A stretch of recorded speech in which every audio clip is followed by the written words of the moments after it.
bookers, and welcome back to my corner of the internet. I'm Shannon, and today I've got another book talk video to share with you guys. Today I wanted to sit down, since we're all stuck at home for the foreseeable future, I wanted to come on here and make some lighthearted book recommendations to you guys. Normally on my channel, the books that I tackle are usually darker in subject matter, you know, thrillers, suburban dysfunction, family dysfunction, just all kinds of heavier subject matter in those books. And I just thought, you know what we could all probably use right now is some laughs, some lighthearted content to consume. Now next Friday we'll get back to the heavier stuff in the book talks, but for today we're keeping it light. I went through all my books. It was harder than I thought it was going to be to find enough books that were lighthearted to make a video out of, but we did it. So the first book I'm going to recommend is actually an author in general, and again, if you've been around this channel for a while, his name will be familiar to you. Every Christmas for the past like 3 Christmases I've recommended his Christmas book, and that is Stuart McLean. Stuart McLean is, or I should say was, he passed away a few years ago, was a Canadian comedy writer. He writes a series of books based on this fictitious family, and it's Dave and Morley and their 2 children, and the Christmas collection is fantastic, but so is every other collection. And I have 3 faves here that if you're going to take any recommendation from me from this video, let it be one of these books. You will laugh until you cry. You might also cry. They're just all very heartwarming stories. So this one here is Stuart McLean. This is Secrets from the Vinyl Cafe. So good. There's also this one here, Revenge of the Vinyl Cafe. And then this was the last regular Vinyl Cafe book he put out. The Christmas one came out last, but this was the last regular collection, and this was Vinyl Cafe Turns the Page. The words Vinyl Cafe are in every title because our hero Dave, he owns the Vinyl Cafe. It's a record store, and so it all kind of revolves around that. You can honestly pick out any of Stuart McLean's books and you will have a rip-roaring good time. I can promise you that. And if you've read his Christmas book, which I know a couple of you did, you know exactly what I'm talking about. So definitely pick up any one of the other Vinyl Cafe books. Next up, we've got, this is kind of a broad recommendation, and for me, something when I want to really escape with a book, I love to pick up historical fiction. And one of my all-time favorites, and also one of the first that I can remember reading about 10, 12 years ago when I really started to get into historical fiction, was this book here, The Virgin Widow by Anne O'Brien. I love Anne O'Brien. I think she writes really good, really engaging historical fiction, and this one I loved it so much. I've read it twice. It just kept me so engaged. So if you love historical fiction and you want a real good one, I really recommend this one. It's great. Also, let me know some of your favorite historical fiction novels down below.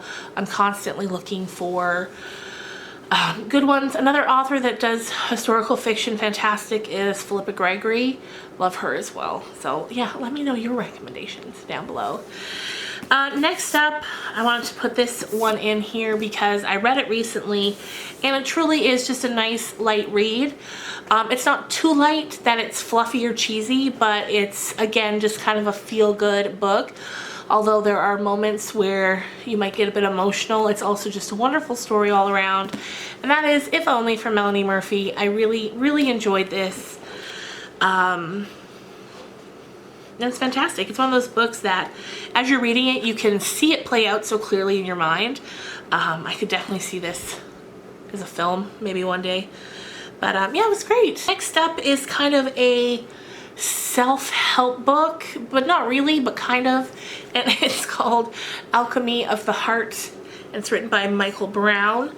I read this, again, probably about 10 years ago, and it's one of those books that really just stuck with me. And it's just a beautifully written book that talks about personal transformation and how it sometimes doesn't come about how we think it's going to. I'll read you the blurb here so you can see what I'm talking about. So it says, when the heart is allowed to work its alchemy, we discover that we can transmute our pain into peace, our grief into joy, and our anger into serenity. And like that alone, that right there, doesn't that sound like exactly things during these times when the world feels like it's going crazy and everything is so scary? Doesn't that sound like something that's just so nice and peaceful? So it says, alchemy of the heart shows that transformation happens differently from how we expect. Our tendency is to avoid experiences we think of as negative, to shy away from situations that may be painful, and to suppress our real feelings. The heart can only come to our aid if, instead of running from what we dislike, we become fully present with what we're experiencing. Alchemy of the Heart explains that when we accept the unacceptable instead of pushing it away, we discover the flip side of psychological pain is personal growth, and that our pain is simply our healing waiting to break through. I mean, we need this. We need this now more than ever. So yeah, if that sounds like something you could benefit from, I recommend Alchemy of the Heart. Finally, I've got a couple of sort of nonfiction books here.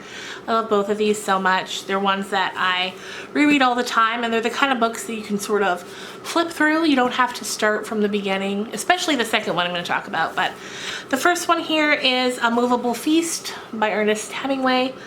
I love Hemingway. I know that by like today's standards, and probably even by back then's standards, he's problematic, but there's just something I find so endearing about him, and I really loved this book.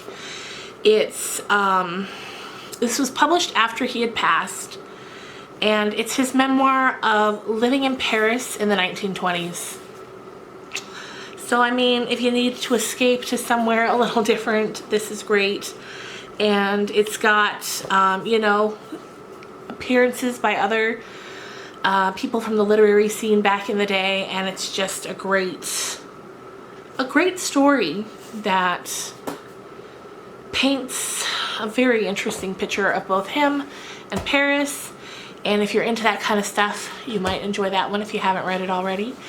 The final book here is this is going to be a niche interest. I know not everyone's going to care, but this is A Literate Passion, and it's the letters of Anais Nin and Henry Miller, who were both writers back in the day. This book are the letters from 1932 to 1955, and it's just so interesting. You feel like, because you are getting such a personal, intimate look at both of these two people. They had such a interesting, tumultuous relationship that, as you can see, lasted many decades, even though they were never really together. You know, they always had other partners. It's just very interesting. And again, if you're looking for an escape, something to sort of melt into, this is great for that. But again, it's a niche interest. I know not everyone's going to care about the letters between Anais Nin and Henry Miller.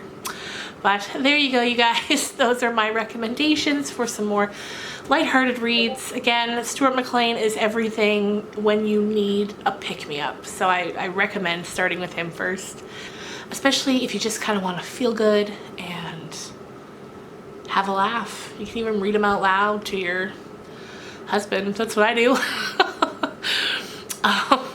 Anyway, you guys, it's Friday. I hope you have a good weekend and that you stay home, stay safe, keep your family safe, and I'm gonna be here making videos. I might start putting up some extra ones of just, you know, maybe just chatting, who knows, just reaching out and connecting with you guys, because, you know, as we're stuck at home, we need each other more than ever. So take care, you guys, and I will see you on Monday with another vlog. Bye. Hi there, guys. I'm editing now, and I just wanted to mention, do let me know in the comments down below any recommendations that you have for lighthearted reads, not just historical fiction ones, just any in general. Since we're going to be stuck at home for who knows how long, I'm going to be reading more than ever, I assume.